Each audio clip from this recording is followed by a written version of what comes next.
Hi, I'm Adam the Red, and welcome to the show. First game I'm going to talk to you about today is a very Michael Mann-esque crime action game called Kane and Lynch's Dead Men. The tale of two men who live by the mantra, the enemy of my enemy is my friend, on a quest to get back some lost property and get revenge and hopefully mend things with their family.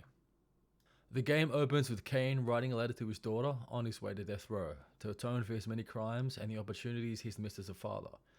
Shortly into our ride, our present transport is hit and we are dragged from our wreckage by our new buddy, Lynch, a less than stable psychopath sent to save Kane from the gallows.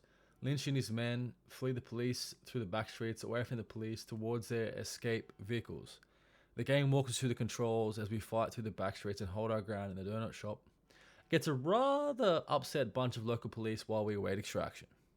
As we are holding out against the police, Lynch tells Kane that he is an associate of Kane's old gang, the Seven, and that they're after Kane, who claims they stole something from them and they want it back. Once escaping, we are brought before the Seven, where they explain to Kane that he has 3 weeks to retrieve what was stolen from them and that his new best friend Lynch is along for the ride to back Kane up, to keep tabs on Kane on behalf of the Seven. The Seven leave and we are treated to this game's tutorial, as we teach Lynch how to not get shot so easily, working through cover, grenades, and the basic command system. While going through the motions, we are met by some local police who are curious about all the loud gunshots and other rather loud explosions in the area.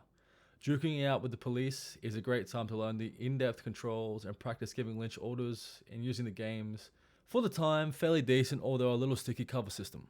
Dealing with the police, the boys head off on the first stop to a local bank to get Kane's briefcase. We link up with Kane's associate, the Vault Breaker.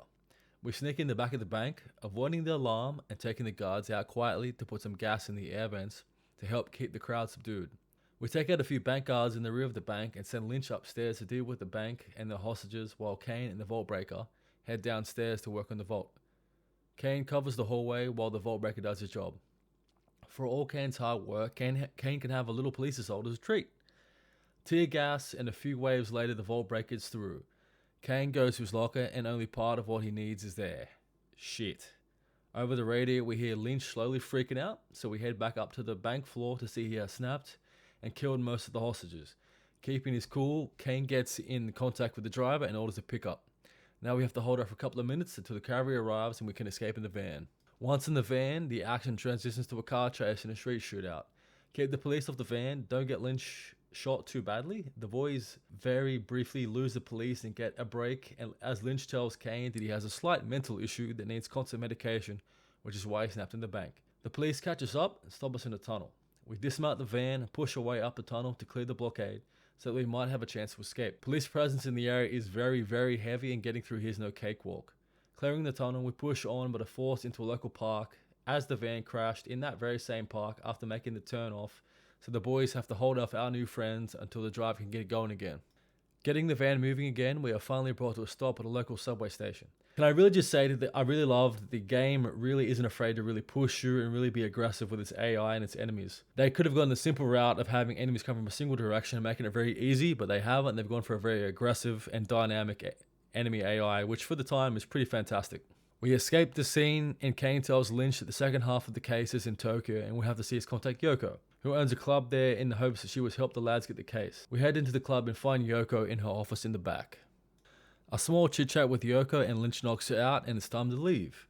We are ambushed from a window overlooking Yoko's office, ringing the dinner bell for all her men to come and get us. Kane leads Lynch out through the back of the club, dealing with Yoko's men as they go. This whole club scene very reminiscent of Collateral, great vibes.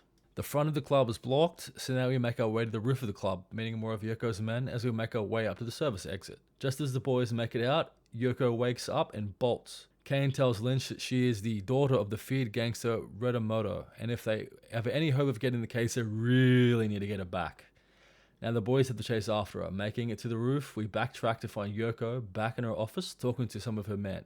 We drop in, say hello, knock her out again, and make our way from her office back out to club and to the roof.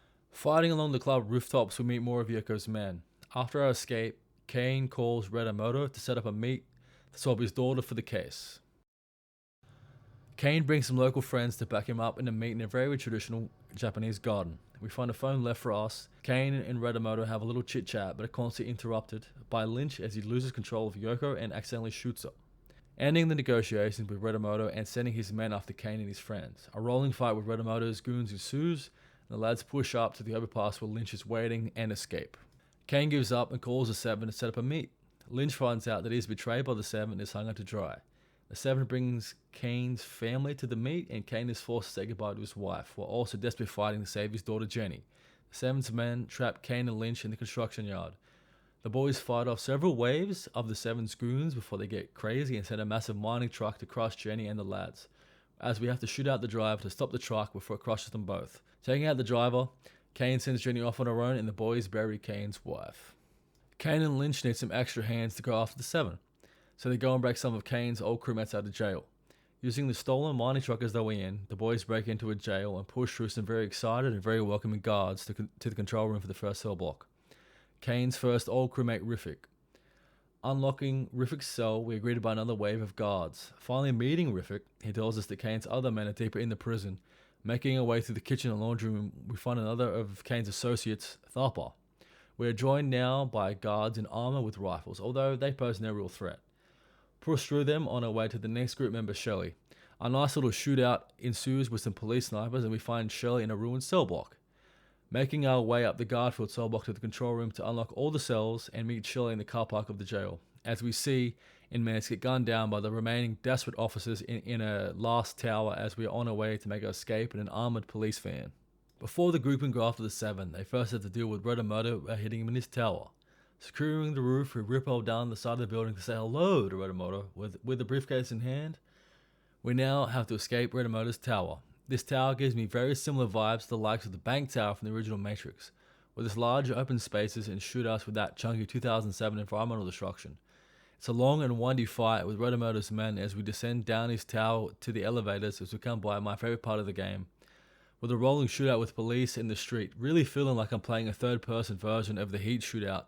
With the funky music in the background being pushed from either side by the police makes this a really great, fun, and tough escape. Hard cut to Lynch freaking out under fire and all the boys tricked out in tactical gear in a gunfight with Cuban soldiers. Downstairs we link up with the rest of Kane's crew and begin pushing forward to the church. Taking some heavy shelling and a lot of enemy reinforcements arriving, it starts to feel a little less Michael Mann, a little more Army of Two. Do I like it compared to the more grounded criminal-based parts of the game? No, but it's still a very enjoyable section. Reaching the church, we are greeted by an enemy tank and Kane's men, locals who have allied with Kane for one reason or another. Making our way to the square, we are confronted by a massive group of soldiers with a couple of machine guns and a large contingent of troops, who treat us to a frantic and intense firefight as we slowly clear the square. Clearing the square, we come to an apartment building overlooking the Capitol building, the very place where the Seven are hiding, and we work to clear it with Lynch. Tight corridors and large open space, keeping you on your toes. Outside, and we clear the street so the crew can lead some locals over the top against the Cuban troops defending the Capitol building. Buying you time to slip into the side of the building while we stay out of the path of the guns at the front gate. Pushing on the Capitol building feels very massive for the time, with a large number of enemies and your own soldiers duking it out on the front with each other. Onto the Capitol building, fighting through the last few remaining troops who come to a rather gnarly blockade guarded by two soldiers with machine guns. Shoot out the red barrels, push through and find Carlos. No money and no revenge, Carlos does key us into the fact that the Seven are hiding in their villa in Havana. Another hard cut to the Cuban jungle, and Carlos is filling us in on the details about the current situation in regards to the brothers, as they are hiding in their hacienda at the end of the valley. This place is the hub of their operation, and that in order to properly catch up with the brothers, we cannot, under any circumstances, let their men shoot off a red flare. Otherwise, they will warn the brothers and give them time to escape. Gameplay-wise, though, they aren't really a threat outside of the initial set piece, so don't worry yourself too much. Moving further into the jungle, we come upon a shack populated by the brothers' mercenaries. Hide in the poppies, sneak up, and take them out quickly. Now, I'm not sure if it's a bug or not, but Lynch mentions flares, but never did find any in this fight, so don't stress too much. I am really appreciating the effectiveness of Kane's weapons for 2007. Shooting in this is decent, and enemies don't feel like real bullet sponges, giving the shooting experience. Cover movement and AI are a little stiff, but overall still very enjoyable and still very playable to this day.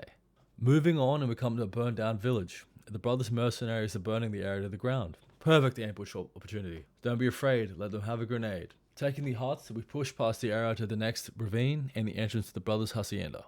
Carlos tags along with the boys as they approach the hacienda. The plan is to plant a bomb on the gate, create a diversion, and slip in. We cover Carlos as he slowly moves closer to the front gate, sniping the guards as we go. Be sure to check the valley as there's a group of guards sitting around a fire. Take them out quickly, or with a sniper rifle, or with grenades. Either is effective. Getting Carlos to the main gate, and he gets captured. Making it into the hacienda, we catch a radio chatter that Jenny's been captured. Kane freaks out and swears vengeance.